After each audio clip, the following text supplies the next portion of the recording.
En el capítulo número 5 de este podcast Realpolitik desarrollamos el concepto de desesperanza aprendida. En ese capítulo analizamos los errores que ha cometido la oposición que le han dado una prórroga innecesaria a este gobierno. Este gobierno tenía que haber salido hace rato. El error más importante, por cierto, les voy a dejar el link de ese capítulo aquí para que lo vean si no lo han visto, pero el error más importante de la oposición es la falta de unidad. El chavismo tiene clarísimo un objetivo que los convoca a todos, que los congrega a todos, que es permanecer en el poder. Ellos pelean, ellos tienen diferencias internas, pero ese objetivo priva por encima de cualquier otro objetivo y cualquier diferencia que puedan tener. Ellos tienen todos los recursos del poder, tienen una sala situacional, organizan todo, desarrollan una estrategia y son todos disciplinados con esa estrategia que busca preservar el poder a perpetuidad. Del lado opositor, no hay una estrategia común con el objetivo de salir del gobierno. Ese objetivo final lo tienen todos, pero previamente, por encima de ese objetivo, está cómo hace cada uno de los líderes de la oposición para prevalecer sobre los demás. Cómo cada líder de la oposición hace un esfuerzo para tratar de que su liderazgo prevalezca por encima del liderazgo del resto. De manera que cuando se produzca el cambio político, sean ellos los llamados a ocupar el cargo de Maduro. Entonces, lo que plantea esa suerte de competencia entre todos son estrategias que van a competir entre sí y no se permiten desarrollar la estrategia para conseguir el fin superior, que es lograr el cambio del gobierno. Para poner un ejemplo concreto que permita ver esto que acabo de decir, el ejemplo mejor es el 2015, cuando la oposición logró el triunfo en la Asamblea Nacional de las 2/3 partes. Ese fue el mejor momento de la oposición. En el 2016, en enero, esa elección fue en diciembre, en enero pues parecía que el gobierno iba a caer. Y eso, como decía Chugo Torrealba, desató los demonios en el liderazgo opositor, porque cada uno de los líderes dijo, bueno, ahora yo tengo que arreciar con una estrategia propia que permita que sea yo el que termine coronando la salida del gobierno. Entonces cada uno desarrolló una estrategia distinta. Enrique Capriles propuso el revocatorio. Como Enrique propuso el revocatorio, Leopoldo López propuso una constituyente. Henry Ramos, que era presidente de la Asamblea, propuso una enmienda constitucional para recortar el periodo y hacer elecciones inmediatas. Claro, Henry Ramos, presidente de la Asamblea, dijo, si la decisión que se toma es ir por la vía de la enmienda, la Asamblea Nacional va a ser el epicentro del cambio político y él, que era presidente de la Asamblea, iba a ser el protagonista. Bueno, María Corina dijo ninguna de las anteriores, vamos a la calle para exigir la renuncia de Maduro, que eso es lo más rápido y si hacemos suficiente presión Maduro renuncia y esto es la salida ya. Cada uno de los líderes propuso una vía distinta y cada uno quiso protagonizar esa propuesta de manera que se convirtieran algo así como todos los que queríamos que el cambio se produjera, nos vendieron la idea, cada uno trató de vender la idea, es que conmigo el cambio es más rápido, conmigo el cambio es más seguro. Entonces, esa suerte de disputa entre todos no permitió desarrollar una estrategia única. Recuerdo en aquel momento la MUD se reunió para tratar de converger en una sola opción y al final de esa reunión terminaron diciendo, bueno, vamos con todas las alternativas a la calle. Bueno, si vamos con todas las alternativas, se dispersan esfuerzos, se dispersa energía y al final ninguna termina prevaleciendo. Este ejemplo muestra la dificultad que ha habido siempre en la oposición de desarrollar una estrategia única, repito, para lograr el objetivo superior, porque siempre priva la competencia entre cada uno de los líderes de la oposición para prevalecer entre sí.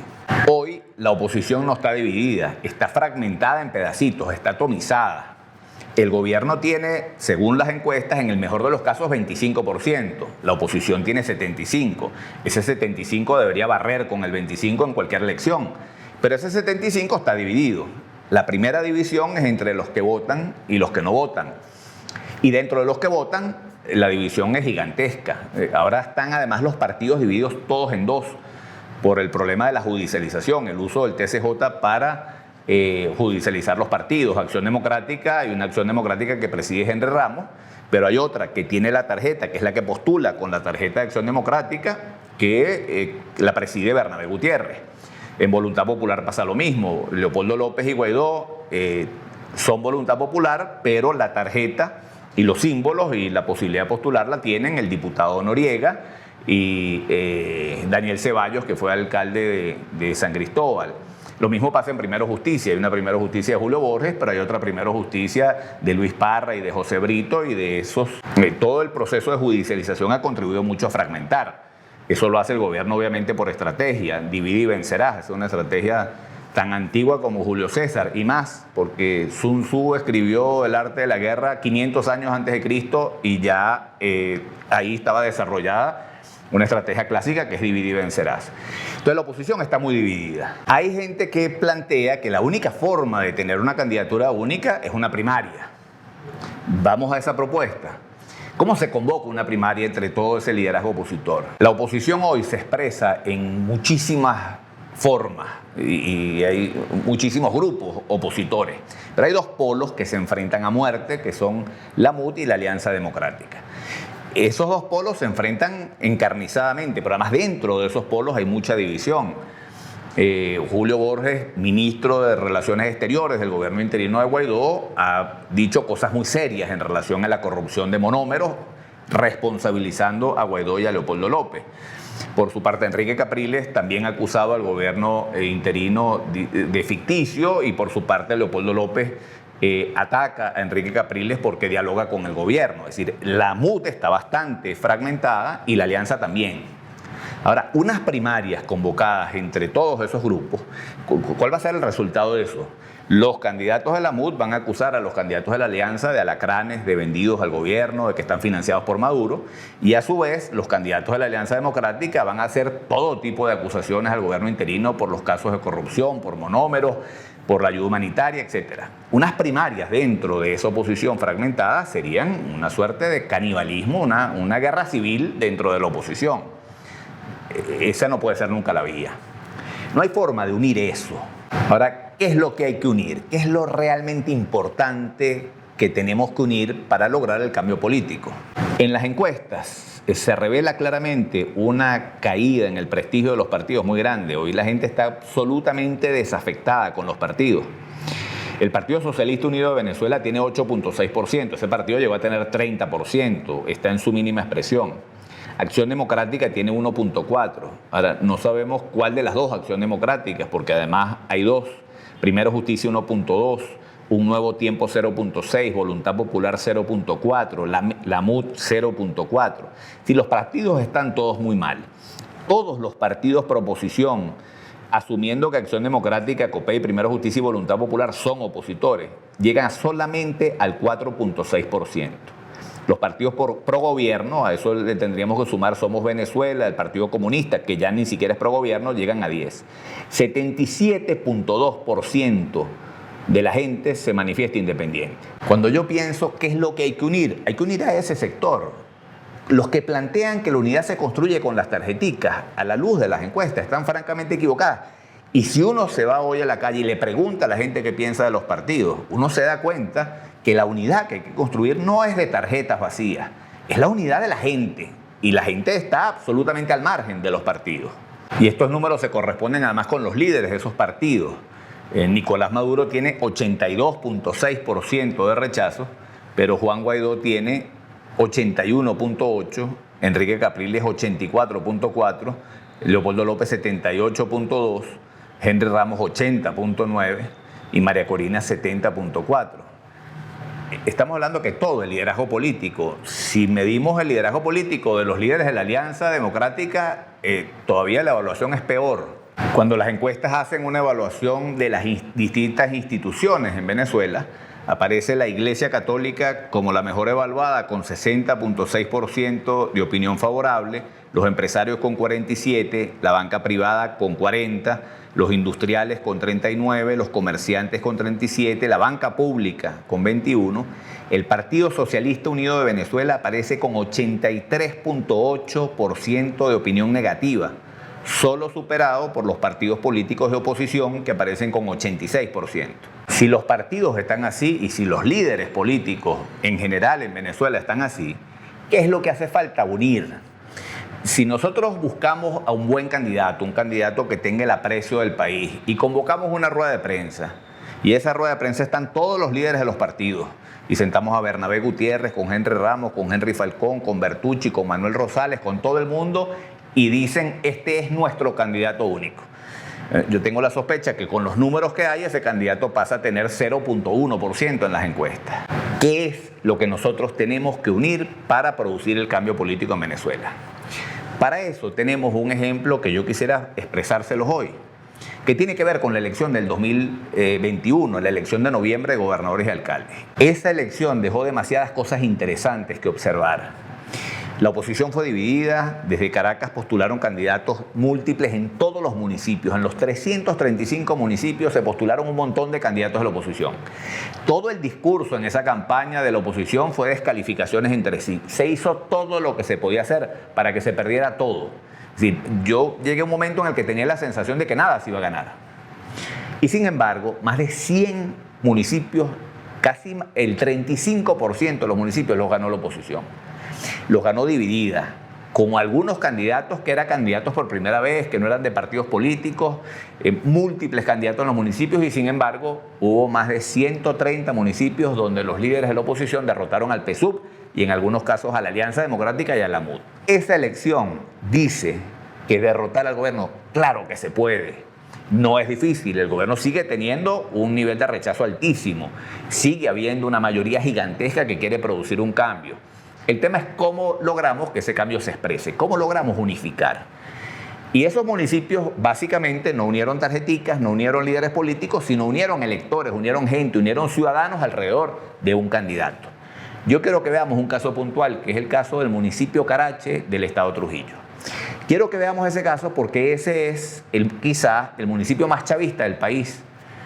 Ese municipio recibió varias veces premios de Chávez por ser el municipio donde el PSUV ganaba con la mayor porcentaje de votos de todo Venezuela.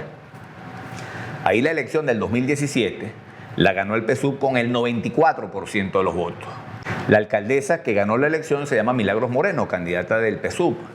Pero en la elección del 2021, Milagros Moreno redujo la votación de 94% a 34%.